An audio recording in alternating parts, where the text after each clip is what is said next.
Lieutenant Maya Washington stared at the blood dripping from her split lip as the officers laughed.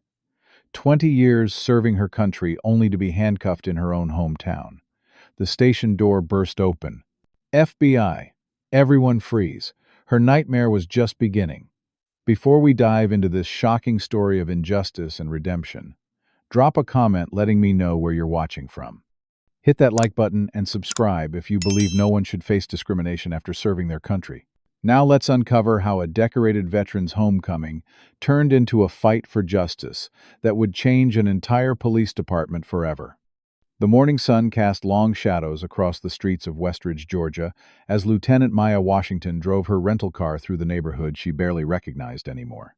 At 38 years old, with 2 decades of distinguished military service behind her, Maya had finally come home. The small southern town had changed in her absence. Gentrification had transformed once familiar streets into upscale boutiques and coffee shops, where her childhood friends' homes once stood. Maya adjusted her rearview mirror, catching a glimpse of her own tired eyes. The Army intelligence officer had survived 3 combat tours, earned multiple commendations, including a Purple Heart, and had spent the last 5 years in military intelligence operations that few civilians would ever know about. None of that prepared her for the emotional weight of returning to care for her 74-year-old mother Elaine, whose health had been declining. Maya pulled into the driveway of her childhood home, a modest single-story house that seemed smaller than she remembered. The American flag still hung proudly on the porch.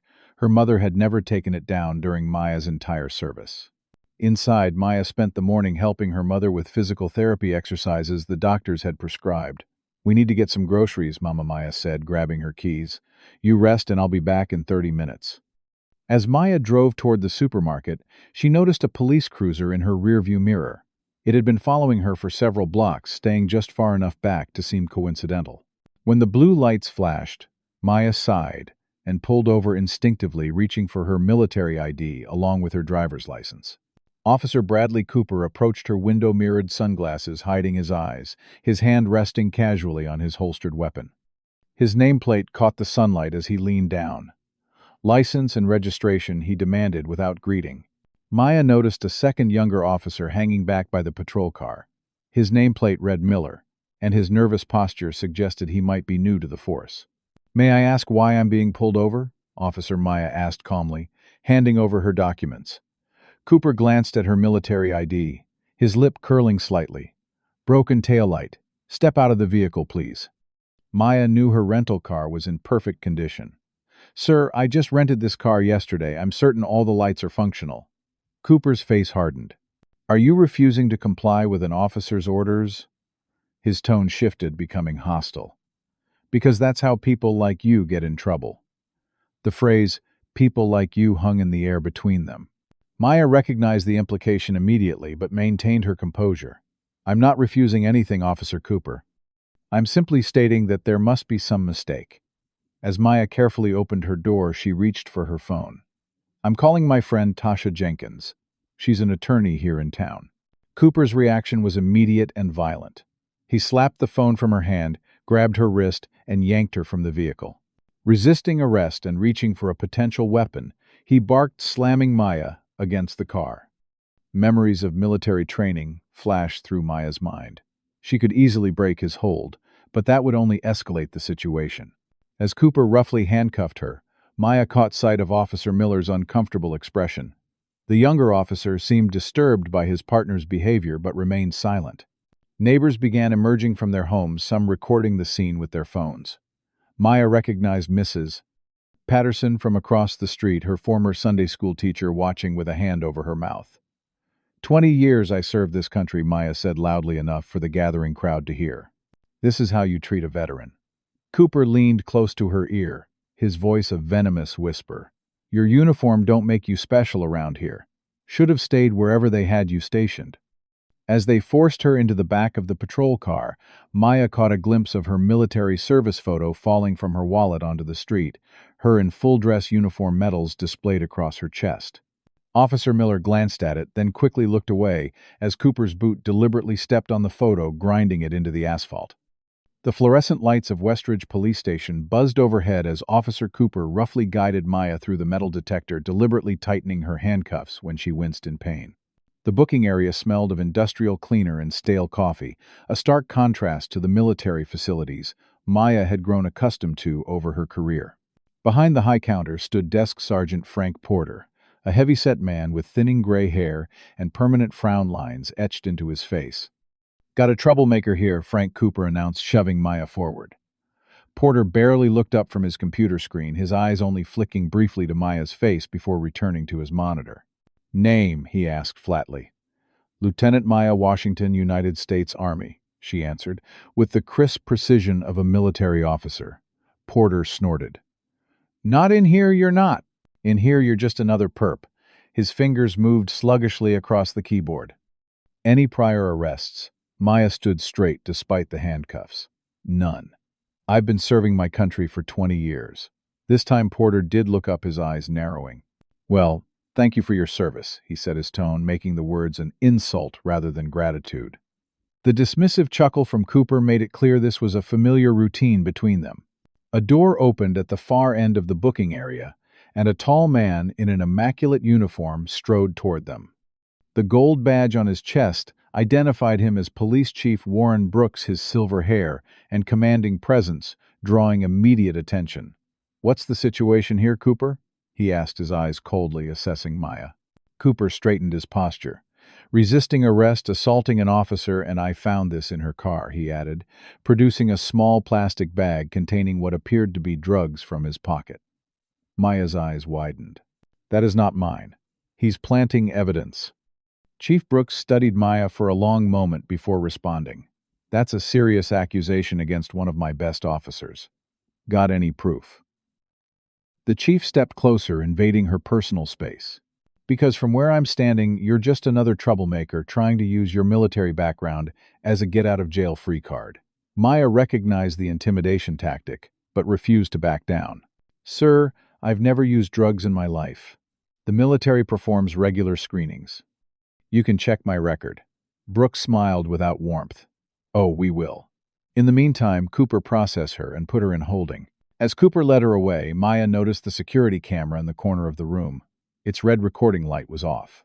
They moved through a series of corridors, passing officers who either ignored her completely or stared with undisguised contempt. Officer Miller trailed behind them, his expression increasingly troubled. The holding cell was already occupied by 4 other detainees, all of them black or Hispanic. Cooper removed Maya's handcuffs with unnecessary roughness before shoving her into the cell. "Enjoy your new accommodations." "Lieutenant," he sneered before walking away. Officer Miller lingered for a moment, glancing nervously down the hall before whispering, "I'll get you some water," then hurried after his partner. The oldest of the cell's occupants, a man in his 60s with salt and pepper hair, moved over to make room for Maya on the bench. "I'm Jerome," he said quietly. "What they bring you in for?" Maya rubbed her wrists, where the handcuffs had left angry red marks. "Supposedly a broken taillight, then resisting arrest. They planted drugs in my car." Jerome nodded, as if this was exactly what he expected to hear.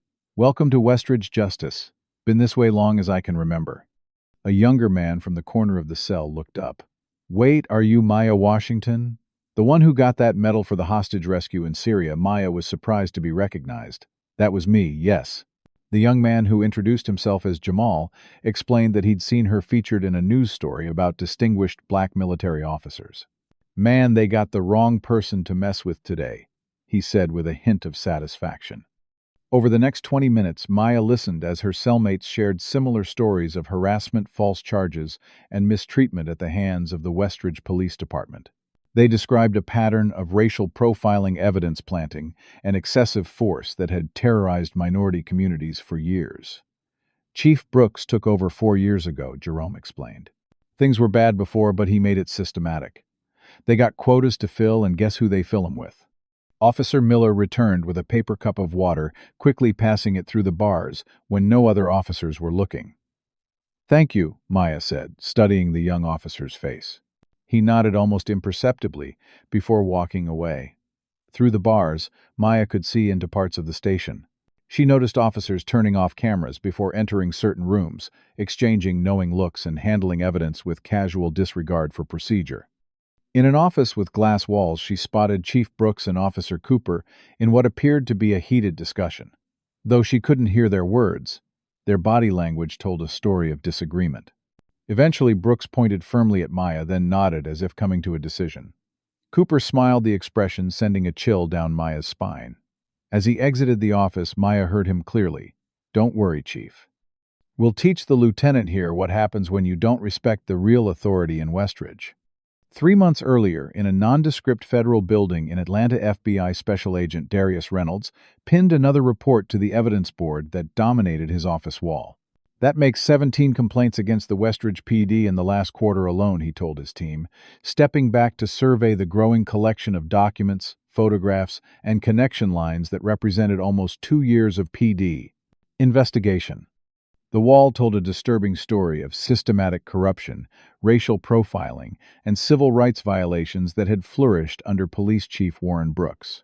Reynolds, a former Marine with 20 years in the Bureau, had built his career on tackling corruption cases, but the Westridge situation had proven particularly challenging. "The problem is the wall of silence," he explained to the newest member of his task force, technology specialist Agent Samantha Chen. "Nobody talks because anybody who does suddenly finds themselves facing charges or worse." Chen nodded her fingers, moving rapidly across her keyboard. "That's why we need to catch them in the act. The surveillance equipment we planted during their system upgrade last month is working perfectly. I'm getting full audio from the chief's office and the booking area." Reynolds' phone buzzed with an incoming call. The name Tasha Jenkins flashed on the screen. Tasha had been their inside connection to Westridge for months, a local attorney who had seen too many clients railroaded by the corrupt department. "Reynolds," he answered, his expression growing grave as he listened. When he asked sharply, "Are you certain it was Lieutenant Washington?" The other agents in the room looked up at the urgency in his voice. "Stay put. Do not go to the station. We're moving now." Reynolds ended the call and immediately began issuing orders. "Maya Washington has been arrested by Cooper. This changes everything." Agent Chen quickly pulled up information on her screen. "Lieutenant Maya Washington, decorated Army intelligence officer." "Wait, wasn't she involved in the Caracas operation that linked to our case?" Reynolds nodded grimly. "That's why this is no coincidence. Washington was tracking international money that we believe connects to the drug network operating through Westridge PD. Brooks must have recognized her name when she came back to town. The team moved with practiced efficiency gathering equipment and coordinating with tactical units. Chen, I need eyes inside that station now." "Miller should be on shift today," Reynolds said, referring to Officer Jason Miller, an undercover state police officer they had placed in the Westridge PD 6 months earlier. Chen nodded, sending a coded text message. Moments later, her screen lit up with a response. "Miller confirms Washington is in holding. Cooper planted evidence. Chief Brooks is involved directly. They're discussing additional charges." In the Department of Justice offices upstairs, Reynolds briefed Deputy Director Patricia Alvarez on the rapidly evolving situation. "We plan to move on Westridge next month after gathering the last pieces of evidence, but Washington's arrest forces our hand," he explained. "If they realize who she is and what she knows, she's in danger." Alvarez frowned. "Moving early risks the larger case against the county judges and the distribution network." "Are you sure this can't wait?" Reynolds shook his head. "Washington's military intelligence work unknowingly gathered evidence on the same criminal organization we're investigating. That's too much coincidence. I think Cooper recognized her name from somewhere." As they spoke, Officer Miller's text messages continued to update their information. "Chief and Cooper are discussing moving Washington to another location off the books," Chen reported urgently. "We're out of time. Director Alvarez signed the emergency authorization. Go." "But Reynolds, make this clean. We need arrests that stick." 20 minutes after Maya's arrest, the FBI tactical team was in position around Westridge Police Station. Agent Reynolds checked his weapon one last time before addressing his team. "Remember, Officer Miller is inside. Identify yourselves clearly before engaging. Primary targets are Chief Brooks and Officer Cooper, but we want everyone in that building for questioning." Inside the station, Maya had been observing and listening carefully. Her military intelligence training had taught her to gather information even in captive situations. She had mapped the visible security cameras, noted which officers seemed to be part of the inner circle and which might be coerced participants, and established rapport with her fellow detainees. She heard Cooper's heavy footsteps approaching before she saw him. "Lieutenant," he said mockingly, "seems like we found some interesting history in your file. Chief thinks we should have a more private conversation about it." Maya recognized the threat immediately. Being taken to a private conversation likely meant no witnesses and no cameras. But something else caught her attention. Officer Miller's strange behavior as he followed Cooper. The young officer was deliberately checking his watch and positioning himself near the emergency exit. Do you believe there are police departments in America that still operate with systemic racism? Comment number 1. If you think corruption like this is still widespread. Or number 2, if you think these are just isolated incidents. Like and subscribe if you believe our veterans deserve better treatment when they return home. What do you think is about to happen as the FBI prepares to raid the station? Is Officer Miller working with them? Will Maya's military training help her survive what's coming next? The tactical radio in Agent Reynolds' ear crackled with final position confirmations as the FBI team encircled Westridge Police Station. Alpha team in position at the rear exit, Bravo team covering the east windows, Charlie team ready at the front entrance. Reynolds checked his watch. Exactly 28 minutes had passed since Maya Washington's arrest. Inside the station, Officer Cooper grabbed Maya's arm, yanking her to her feet. "Time for a little ride, Lieutenant. Chief wants to have a chat somewhere more private." His grip tightened painfully as he unlocked the cell door. Maya glanced at her fellow detainees, silently promising to remember their stories, their faces. Jerome gave her an almost imperceptible nod of encouragement. Officer Miller hovered nearby his posture, tense eyes constantly flicking to the windows and doors. "Cooper, maybe we should process her paperwork first," Miller suggested, his voice carefully neutral. "Protocol says," Cooper cut him off with a harsh laugh. "Protocol? Since when do you care about protocol, rookie? Just keep your mouth shut and learn how things really work around here." As Cooper pulled Maya toward the back corridor, she noticed something strange. The security monitors at the dispatch desk were switching off one by one. The dispatcher frowned, tapping at her keyboard with increasing frustration. In the chief's office, Warren Brooks was hastily stuffing files into a shredder when his phone rang. He snatched it up impatiently. "I told you not to call this line," he snapped, then froze, listening. The color drained from his face. "Are you sure?" he asked, voice barely above a whisper. When his eyes darted to the security monitors in his office, which had also gone dark. "Cooper!" he shouted, lunging for the office door. But it was too late. The station's power cut out for 3 seconds, an eternity in the sudden darkness, before emergency generators kicked in, bathing everything in dim red emergency lighting. Cooper hesitated, his grip on Maya's arm slackening just enough. 20 years of military training took over. Maya twisted, using his momentary distraction to break his hold with a swift, practiced movement. Cooper's surprise gave her the split second she needed to create distance between them.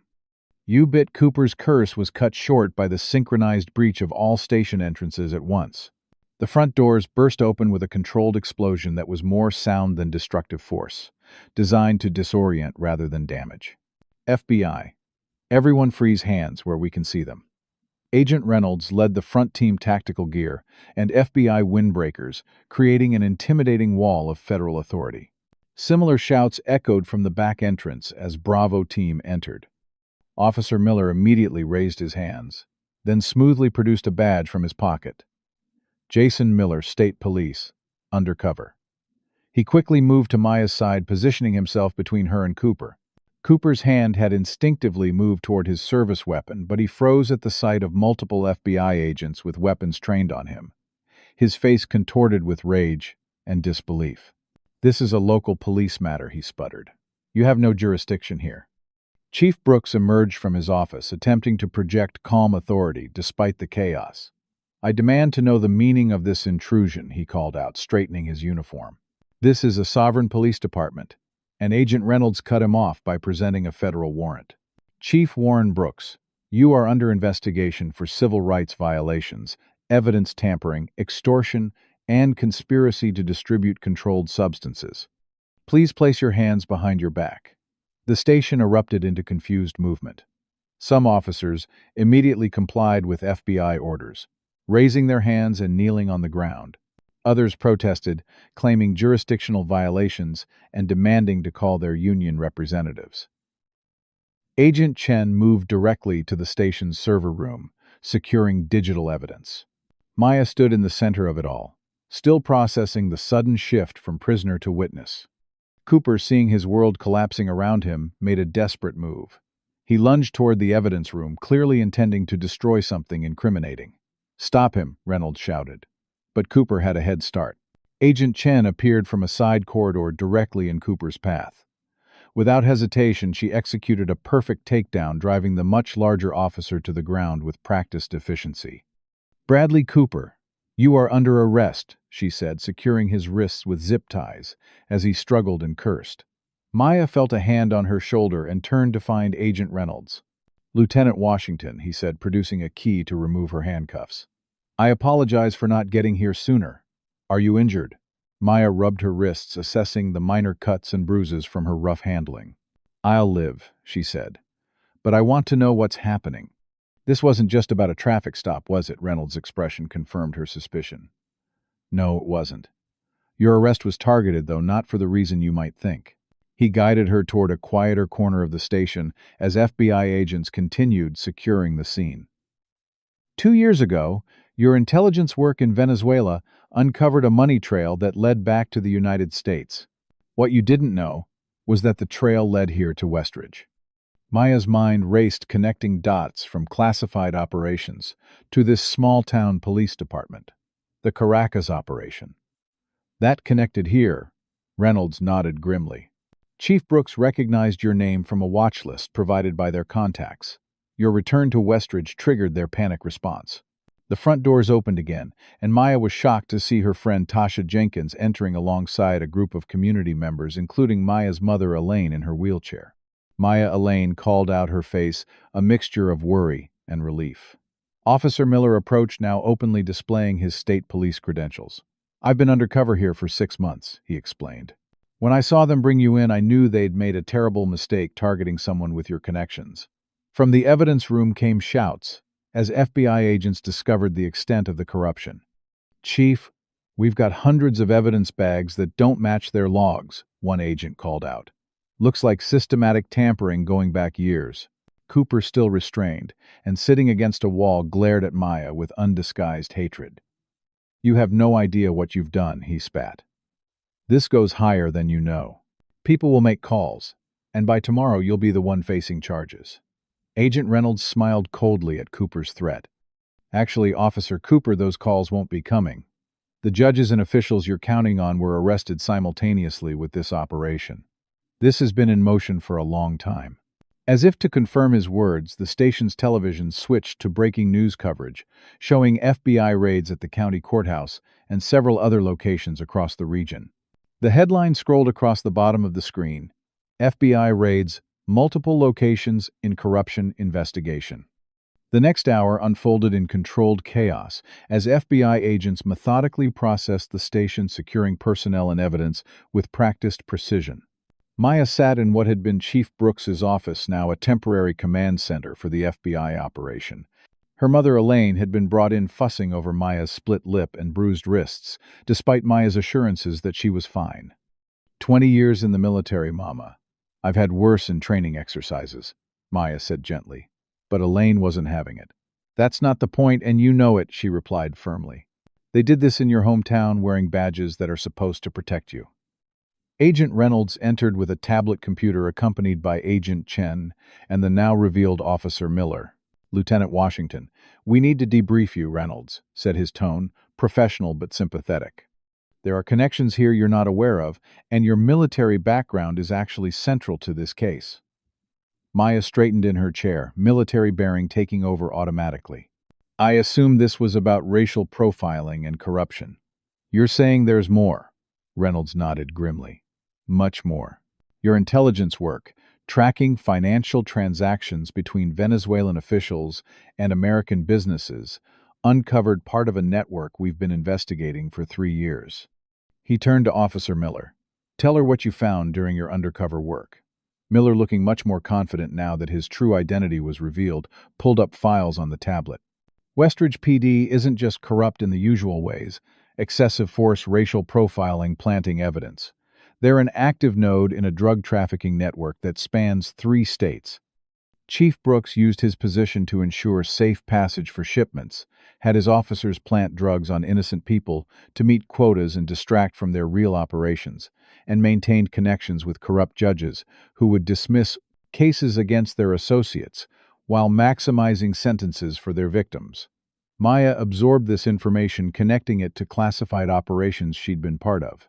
My last deployment involved tracking unusual money movements from South American cartels.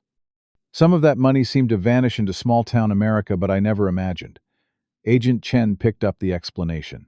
The cartels learned it was safer to work through corrupt small-town departments than big-city operations that get more scrutiny. Westridge was perfect, close enough to distribution routes, but small enough to stay under the radar. Outside the office, they could hear the continued processing of officers.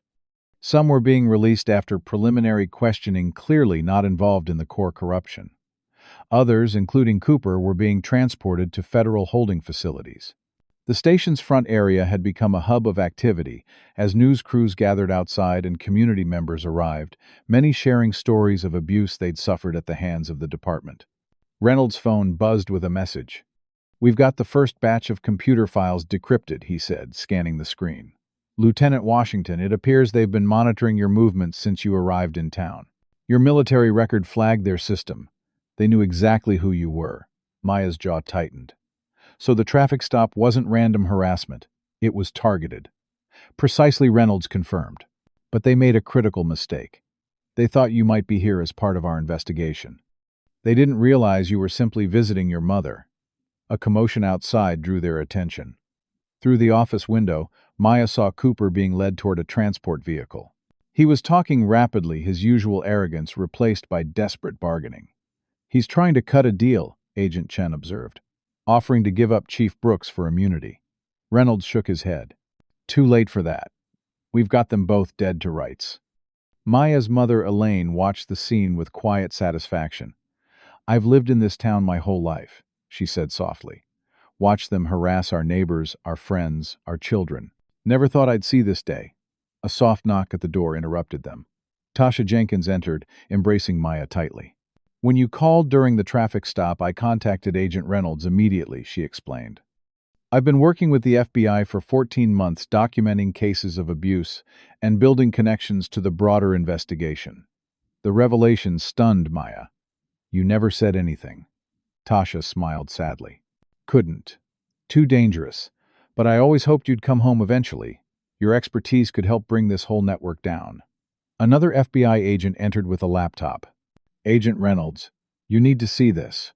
We found recordings on Chief Brooks' private server. Dozens of meetings discussing targeted harassment evidence, planting coordination with other departments."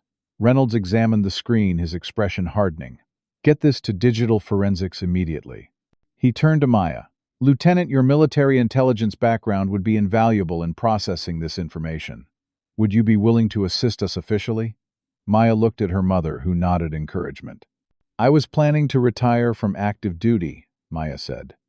"Seems like my skills are needed here at home." Outside, the gathering crowd had grown larger.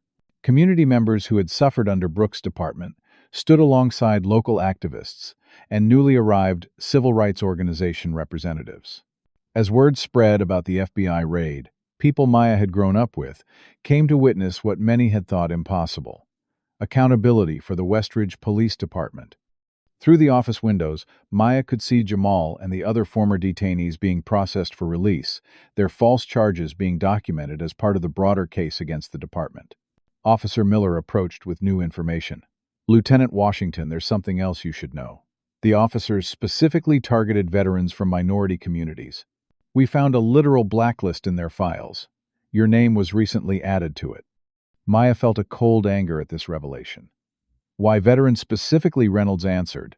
"Because you're respected in the community. You represent authority and accomplishment that contradicts their narrative. A decorated black veteran is someone who can't easily be dismissed when they speak out against injustice. As if to punctuate his point, several black veterans in their 60s and 70s had arrived outside, some in wheelchairs, others proudly wearing caps, identifying their service. They had come to stand in solidarity with Maya, having experienced similar treatment over the years. The station's atmosphere had transformed completely. What had been a place of fear and oppression just hours before was now being reclaimed as evidence of justice in progress. Maya stood at the window, watching as decades of corruption were methodically dismantled by federal agents, supported by a community that had found its voice. Behind her, Reynolds was coordinating with Department of Justice officials about next steps, including the appointment of an interim command structure for local law enforcement. He turned to Maya with an unexpected question. "Lieutenant Washington, how would you feel about helping to rebuild what was broken here?" The Westridge Police Station evidence room had been sealed off, with yellow FBI tape transformed into a processing center as agents meticulously cataloged years of corruption. Maya stood beside Agent Reynolds, watching as box after box of evidence was documented and secured. "This goes far beyond what we initially suspected," Reynolds admitted, his voice low. "We knew about the racial profiling, the brutality, even the drug connections. But this..." He gestured to a whiteboard where agents had begun mapping the full extent of the corruption. Red lines connected Westridge PD to county judges, business owners, neighboring police departments, and even state officials. The diagram resembled the intelligence maps Maya had constructed during her military career, tracking terrorist networks across international borders. "It's systematic," Maya observed. "This wasn't just a few bad officers. This was by design." Agent Chen approached with a laptop, her expression grim. "We've broken the encryption on Chief Brooks's private server. You need to see this." She placed the computer on the table, pulling up financial records that showed millions of dollars flowing through accounts disguised as police department equipment purchases and training programs. "They've been laundering cartel money through the department budget for at least 6 years," Chen explained. "And look at these names: judges, commissioners, even 2 state representatives as beneficiaries." Maya recognized some of the names immediately. Pillars of the community, people who had been in positions of power throughout her childhood. People who had pretended to support veterans like her while simultaneously undermining the very community they claimed to serve. Outside the station, the crowd had continued to grow as news spread through Westridge. Community members arrived with stories and evidence of their own. Cell phone videos of abusive arrests, medical records documenting injuries, sustained in police custody paperwork from dismissed complaints. Tasha Jenkins had set up an impromptu intake center on the station lawn, collecting testimonials that would strengthen the federal case. Maya watched as Alicia Dominguez, a reporter who had covered Maya's military commendation ceremony years earlier, arrived with a news crew. "Lieutenant Washington," she called out, recognizing Maya through the window. "Can we get a statement about what's happening here?" Reynolds nodded his approval, and Maya stepped outside to face the cameras.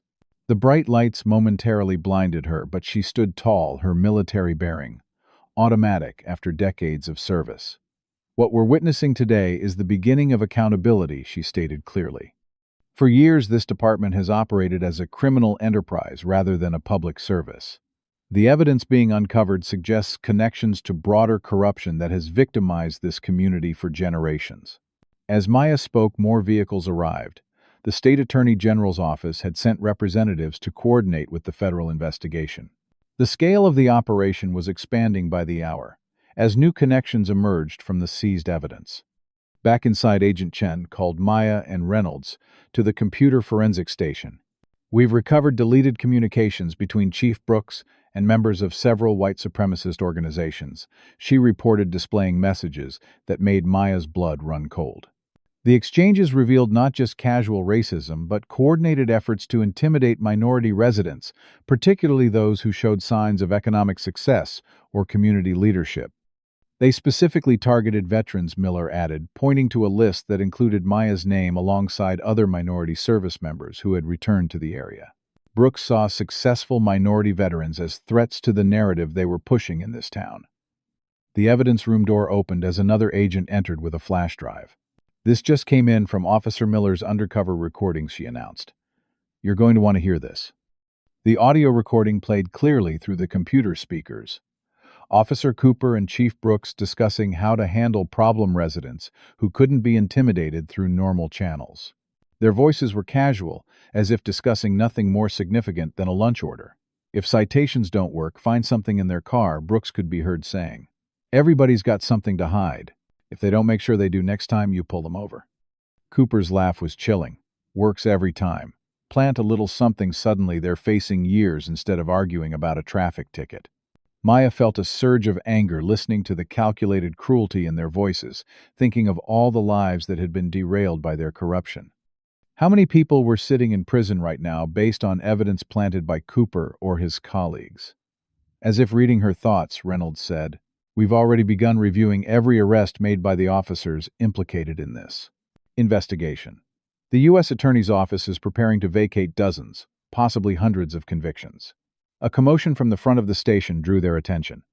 Chief Brooks, who had been detained in a conference room during the initial investigation, was being led to a transport vehicle. His face was ashen, his previous arrogance completely evaporated. As he passed the evidence room, he locked eyes with Maya, his expression shifting from defeat to something darker. "This isn't over," he muttered, just loud enough for her to hear. "You have no idea who you're dealing with." Minutes later, the radio crackled with an urgent message. "Chief Brooks is requesting medical attention. Says he's having chest pains." Reynolds sighed. "Standard delay tactic. We'll have paramedics check him, but he's still going to federal detention tonight." When the paramedics arrived, however, the situation quickly escalated. "He's in actual distress," one called out. "Possible cardiac event. We need to transport now." Maya watched as Brooks was loaded onto a gurney, oxygen mask covering his face. An FBI agent accompanied the ambulance, ensuring the prisoner remained in custody despite his medical condition.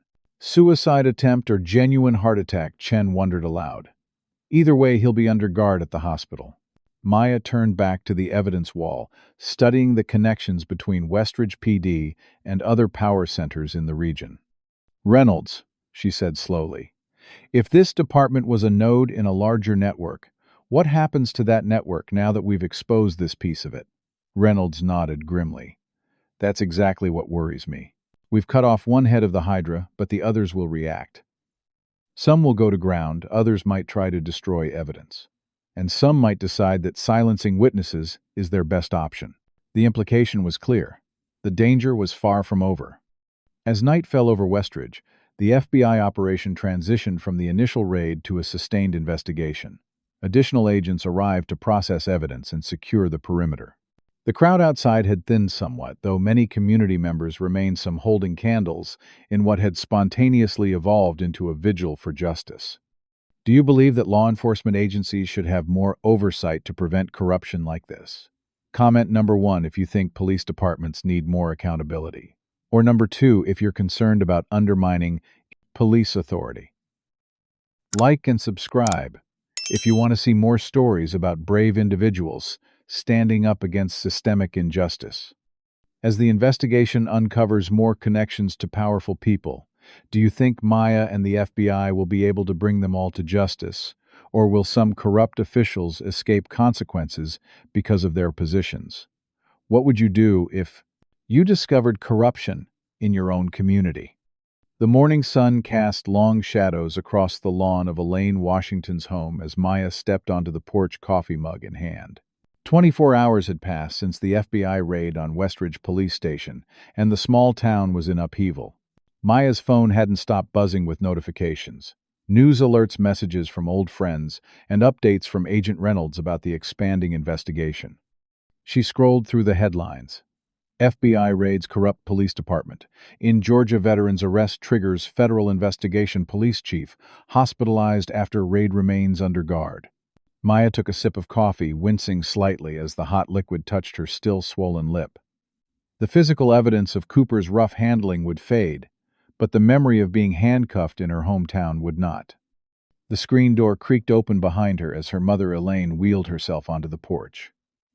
"You've been up all night." Elaine observed, her voice gentle but concerned. "I could hear you pacing." Maya nodded, not bothering to deny it. Too much to process, Mama. I came home to take care of you, and somehow ended up in the middle of dismantling a corrupt police department. Elaine reached for her daughter's hand. Maybe that's exactly why you came home. Not just for me, but for Westridge. This town raised you then, sent you out into the world. Maybe you needed to come back and help heal it. Their moment of reflection was interrupted by the sound of a car approaching. Agent Chen pulling up in an unmarked FBI vehicle. Lieutenant Washington, she called, hurrying up the path. We need to move you and your mother immediately. There's been a development. Inside the house, Chen explained the situation as they quickly packed essential items. The police union has made formal statements defending the officers and condemning the FBI raid as federal overreach. That's standard procedure, and we expected it. What we didn't expect was the level of mobilization happening behind the scenes. She showed Maya her tablet displaying messages intercepted from encrypted channels. Former officers and their supporters were organizing some, making explicit threats against witnesses and traitors who cooperated with federal authorities. Your name is specifically mentioned, Chen said grimly. Maya wasn't surprised. And my mother, Chen nodded. By association, we're moving all key witnesses to secure locations until we can assess the threat level. As they loaded their bags into Chen's vehicle, Maya noticed something on the side of the house. Crude words spray-painted during the night, race traitor, in angry red letters. Elaine followed her daughter's gaze and sighed. Been a long time since I've seen that kind of thing around here. Thought those days were behind us. The safe house was a modest ranch-style home 30 miles outside Westridge, already occupied by 2 other families who had been relocated for their safety. Tasha Jenkins was there, her normally composed demeanor shaken. They firebombed my office last night, she explained, showing Maya photos of the charred remains of her law practice. Most of my files were already backed up and shared with the FBI, but they destroyed physical evidence I'd been gathering for years. Agent Reynolds arrived an hour later for a briefing. The backlash is more coordinated than we anticipated, he admitted. We've identified connections between the corrupt officers and 3 white supremacist militias in the region. They're portraying our investigation as a federal attack on local authority. Maya recognized the playbook, creating an us versus them narrative to rally support and intimidate witnesses. Reynolds nodded grimly. Exactly. And they have powerful allies. Mayor Carlton James held a press conference this morning condemning the overreaction by federal authorities and promising to stand with our officers during this difficult time. Maya wasn't surprised. James was always in Brooks's pocket. Did your investigation turn up connections? Extensive ones, Reynolds confirmed. Financial Ties Communication records evidence that James helped cover up at least 2 incidents of excessive force against minority residents. He's trying to distance himself now, but it's too late. The television in the safe house living room switched to breaking news. A large crowd had gathered outside Westridge City Hall, many carrying signs supporting the police department and condemning federal interference. The camera zoomed in on familiar faces. Business owners, church leaders, people Maya had known her entire life, now defending a corrupt system that had victimized their neighbors. This is what we're up against, Reynolds said quietly. Not just the corrupt officers, but a community structure that benefited from the corruption and now fears losing that privilege. 3 days later, Maya sat in a federal building in Atlanta, preparing to testify before a grand jury. The evidence against Brooks Cooper and 12 other officers was overwhelming, but prosecutors wanted first-hand testimony from victims to strengthen their case. Maya smoothed her uniform. She had decided to wear it for her testimony, a visible reminder of her service to the country whose laws had been violated by those sworn to uphold them. The questioning was intense and methodical. Federal prosecutors built a timeline of events from Maya's arrival in Westridge to her arrest and the subsequent FBI raid. Defense attorneys tried repeatedly to discredit her, suggesting her military background made her hostile to local police authority, implying she had resisted arrest as claimed by Officer Cooper, even hinting that her involvement with the FBI investigation was pre-planned rather than coincidental. Maya remained composed, answering each question directly and truthfully. Her training in military intelligence had prepared her for far more intensive interrogations than this. As she exited the grand jury room, Agent Reynolds was waiting with a concerned expression. "We have a situation," he said, quietly guiding her to a private conference room. "We've identified a leak within the FBI team. Someone's been passing information to the remaining corrupt officers." Maya absorbed this new threat assessment. How bad enough? Locations of witnesses, timing of testimonies, evidence collection, priorities, all compromised. We're having to restructure the entire operation. That evening, as Maya returned to the safe house, she found her mother watching the local news with a troubled expression. A reporter was interviewing a former Westridge officer who claimed the FBI investigation was politically motivated retaliation against a department that had simply been enforcing the law without regard to political correctness. The camera panned to show supporters nodding in agreement. "They're rewriting the narrative," Elaine observed sadly, "making themselves the victims." Maya sat beside her mother, taking her hand. "It won't work, Mama. The evidence is too strong, too comprehensive." A call from Tasha interrupted their conversation. Maya turned to Channel 7 right now. The breaking news banner scrolled across the screen: "Witness in police corruption case attacked." The image showed an ambulance outside a home Maya recognized, Jamal's grandmother's house. The young man who had been in the holding cell with her, who had recognized her from news stories about her military service, had been beaten by masked men who warned him against testifying. Anger and determination hardened Maya's resolve. This was no different from the intimidation tactics she had witnessed in conflict zones overseas, the powerful attempting to silence the vulnerable through fear and violence. That night, as she checked the secure perimeter of the safe house, Maya found herself thinking of combat situations where she had faced similar danger. The enemy was different, but the tactical considerations were familiar. Identify vulnerabilities, protect civilians, secure communications, prepare for contingencies. A dark SUV approached slowly, setting off her internal alarm system. Maya moved quickly to a defensive position, moving instinctively to where her service weapon would normally be. The vehicle stopped at the property line, headlights illuminating the trees. 4 men emerged, moving with the practiced coordination of people with tactical training.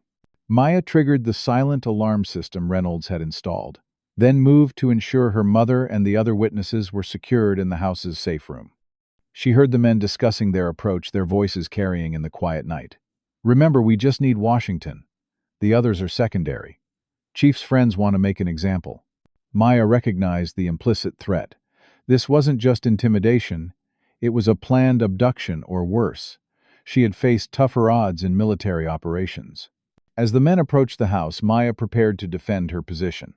What they didn't realize was that a decorated Army intelligence officer was a far more dangerous opponent than the vulnerable witness they expected to find. The Department of Justice press conference was carried live on every major network, the Attorney General's solemn face filling screens across the country as she announced an expanded investigation into police corruption. Based on evidence uncovered in Westridge, Georgia, we are extending our investigation to include 5 neighboring counties where we have identified similar patterns of civil rights violations, evidence tampering, and corruption. Maya watched from a secure DOJ facility in Atlanta, her arm in a sling from the confrontation 3 nights earlier. The 4 men who had attempted to breach the safe house were now in federal custody, their connections to former Westridge officers thoroughly documented. Agent Reynolds stood beside her, his own facial bruises testament to the violence of the encounter. "You handled yourself like the soldier you are," he commented. Not many civilians could have held off 4 armed men until backup arrived. Maya shrugged her good shoulder. "I'm still military until my retirement paperwork processes next month." Besides, they weren't expecting resistance. They thought they were coming for vulnerable witnesses, not a combat veteran. The expanded investigation had elevated the Westridge case from local scandal to national news. Civil rights leaders had arrived in town, organizing marches and support for community members coming forward with their own stories of abuse at the hands of corrupt officers. Media satellite trucks lined the Main Street reporters, broadcasting updates against the backdrop of the police station, now operated by state troopers under federal oversight. Maya's role had evolved as well. Initially just another victim of police misconduct, she had become the reluctant face of the investigation, her military background and intelligence expertise making her a powerful symbol of the fight against corruption. "The Attorney General wants to meet with you," Reynolds informed her as the press conference concluded. Your testimony has been crucial in connecting the local corruption to the broader criminal network. Maya nodded, though the prospect of becoming even more publicly involved gave her pause. She had never sought the spotlight during her military career, preferring to work behind the scenes in intelligence operations. Now her face was appearing on national news broadcasts, her service record and personal story becoming part of the public narrative about police reform. The meeting with the Attorney General was brief but consequential. Lieutenant Washington, your unique perspective as both a military intelligence officer and a victim of this corrupt department gives you particular credibility, the AG explained. We'd like you to consider a formal role in the oversight commission we're establishing. Before Maya could respond, her phone buzzed with a message from Tasha Officer Miller in hospital. Attacked by former colleagues. Critical condition. The news hit Maya hard. Miller had risked everything to work undercover, helping to expose the corruption from within. Now he was paying the price for his courage. At the hospital, Maya found Tasha keeping vigil outside Miller's room, which was guarded by FBI agents. How bad? Maya asked quietly. Tasha's expression was grim. Multiple fractures, internal bleeding. They ambushed him outside his apartment. Doctors say he'll recover, but his cover identity is obviously blown. He can never go back to undercover work. Maya entered the room, finding the young officer connected to various monitors and tubes. Despite his injuries, Miller was conscious, his eyes focusing on Maya as she approached. Lieutenant, he managed his voice barely above a whisper. They got to Cooper. He's talking, offering everything he knows for a reduced sentence. This was significant news. Cooper had been Brooks' right hand, involved in every aspect of the department's corruption. His cooperation could break open the entire case, revealing connections that might otherwise remain hidden. Maya squeezed Miller's hand gently. You did good, officer. Real good. Outside the hospital room, Reynolds confirmed Miller's information. Cooper started talking yesterday. Says he's afraid Brooks' connections will have him killed in prison if he doesn't make a deal first. The information Cooper provided painted an even darker picture of corruption than they had initially uncovered. Judicial bribery, evidence destruction, witness intimidation, spanning decades. The network of corruption extended far beyond Westridge, implicating officials throughout the state. As the case expanded, so did the pressure on Maya. Her commanding officer, Colonel James Hernandez, arrived in Atlanta to provide both support and critical evidence. The intelligence you gathered during the Caracas operation contained references to money laundering through Georgia police departments, he explained, showing Maya classified files now cleared for use in the federal investigation. You were tracking the international side while the FBI was building a case domestically. Neither of you knew you were working the same case from different angles. The coincidence seemed almost too perfect, but Maya had seen stranger convergences during her military career. Complex criminal networks often created unexpected connections, particularly when they operated across international boundaries. Public hearings began the following week with victims of police misconduct testifying about their experiences. Maya watched as person after person described abuse, false arrests, evidence planting, and intimidation. Jerome, the older man who had been in the holding cell with her, testified about decades of harassment that had destroyed businesses and broken families in the black community. They didn't just enforce the law unfairly, he explained to the committee. They used the law as a weapon to keep us down, keep us afraid, keep us from prospering. Maya's own testimony was scheduled for the final day of hearings.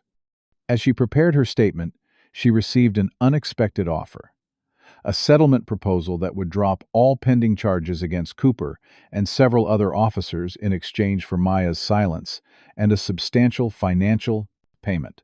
The document was delivered by a prestigious law firm representing concerned business interests in the region.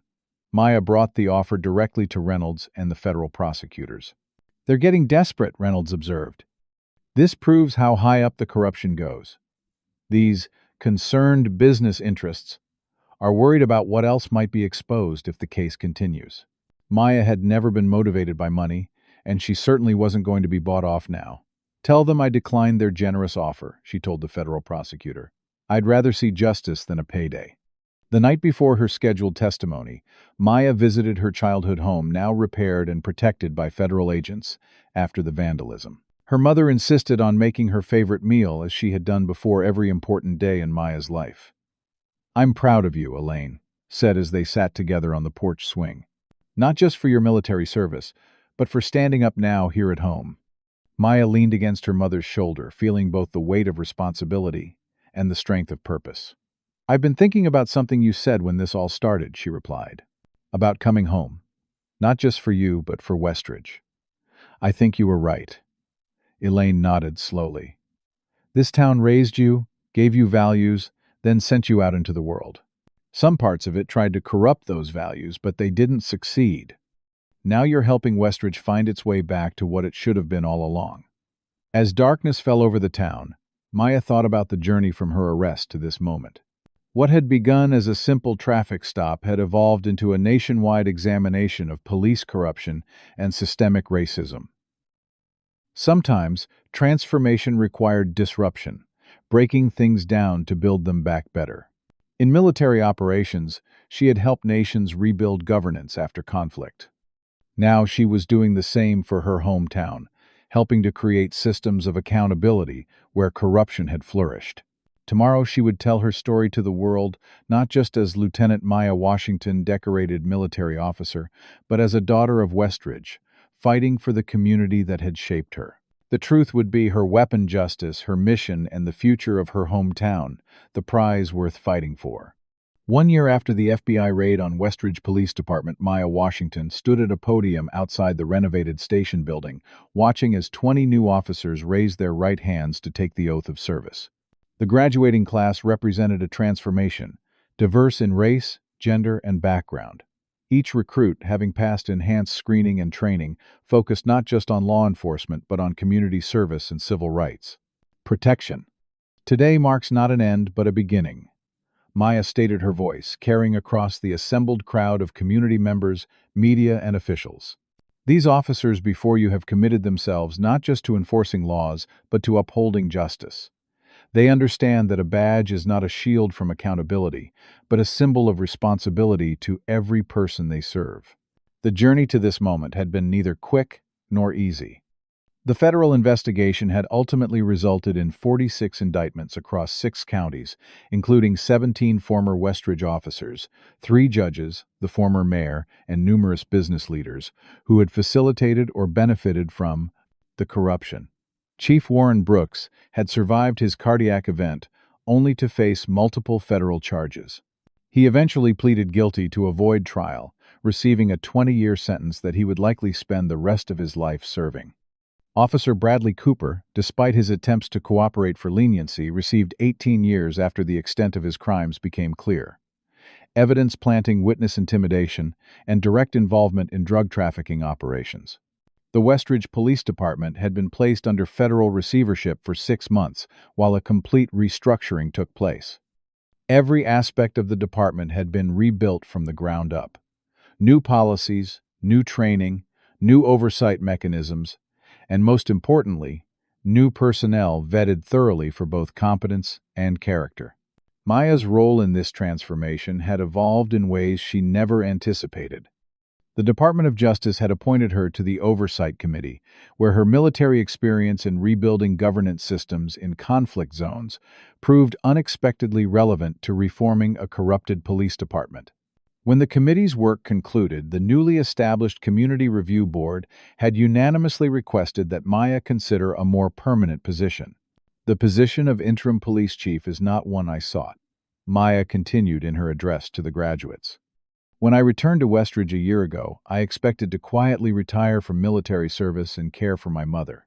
Instead, I found myself at the center of exposing corruption that had harmed this community for generations." She looked out at the crowd, recognizing many faces. Jerome, now heading the Civilian Oversight Committee. Jamal, recovered from his injuries and working as a community liaison. Her mother, Elaine, beaming with pride from her wheelchair in the front row.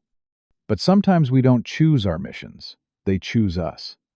Former officer Jason Miller sat among the audience, still using a cane from the injuries he had sustained, but gradually rebuilding his life. After his cover was blown, returning to undercover work had been impossible. Maya had offered him a position as a training officer in the new department focusing on ethics and integrity. His first-hand experience with corruption made his lessons particularly powerful for the new recruits. The ceremony concluded with the new officers dispersing to meet with community members, part of the new approach, emphasizing relationship building over intimidation. Maya stepped away from the podium, immediately surrounded by well-wishers and media representatives. Chief Washington, how does it feel to transform from victim to leader in just 1 year? A reporter asked, microphone extended. Maya considered the question carefully. This was never about me. This was about a community reclaiming its right to fair and just policing. I'm simply in a position to help facilitate that change. Later that afternoon, Maya drove through the neighborhoods of Westridge, observing the subtle but significant changes that had occurred over the past year. Community centers that had once been avoided due to police harassment were now thriving. Business districts in minority neighborhoods were showing signs of new investment now that corrupt officers no longer targeted them for excessive citations and harassment. She passed a patrol car parked near a playground, the officer inside, chatting with parents rather than intimidating them. The officer waved respectfully as Maya drove by, not because she was now his boss, but because mutual respect had become the department's foundation. At a stoplight, Maya found herself beside another patrol car. Officer Tiana Jackson, one of the new recruits who had just graduated that morning, rolled down her window. Everything quiet in the North District, Chief, she reported with a smile. Community meeting at the recreation center went well. Lots of good suggestions for the youth program. Maya nodded her approval. Excellent. Remember, listening is our most important tool.